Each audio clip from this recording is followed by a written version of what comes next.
Depuis 2000 ans, le mot « Église » suscite des questions profondes. D'où vient-elle? Quelle est sa première forme? Jésus a-t-il voulu fonder une église ou non? Pour comprendre cela, il faut remonter aux racines historiques, bibliques et spirituelles du mot « Église », ainsi qu'au rôle direct de Jésus-Christ dans sa naissance. 2. Origine du mot « Église ». Le mot « Église » vient du grec « ekklesia », qui signifie « assemblée des appelés ». Dans la culture grecque antique, une ecclésia désignait une assemblée publique convoquée par une autorité.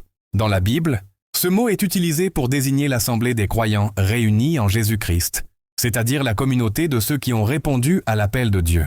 3. Jésus-Christ a-t-il fondé une église? Oui, selon les évangiles, Jésus a effectivement fondé son église. Matthieu 16, 18, parole de Jésus à Pierre. « Et moi, je te dis que tu es Pierre, et que sur cette pierre je bâtirai mon église, et que les portes du séjour des morts ne prévaudront point contre elle. » Dans ce verset, Jésus parle clairement d'une église qu'il bâtira lui-même.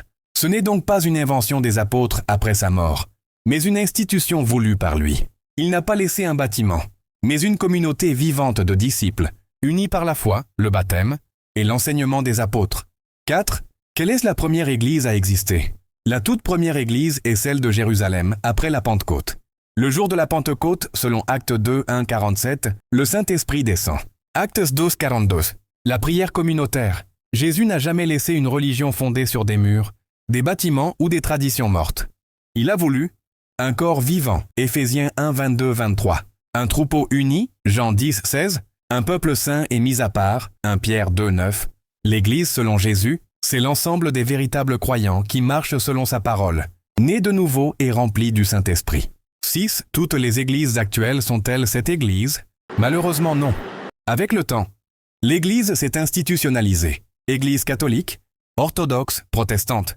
Des divisions sont apparues. Des doctrines humaines ont remplacé l'Évangile pur. Beaucoup se réclament de Jésus-Christ, mais ne vivent pas selon ses commandements. Toutes les églises visibles ne sont pas forcément l'Église véritable que Jésus a fondée.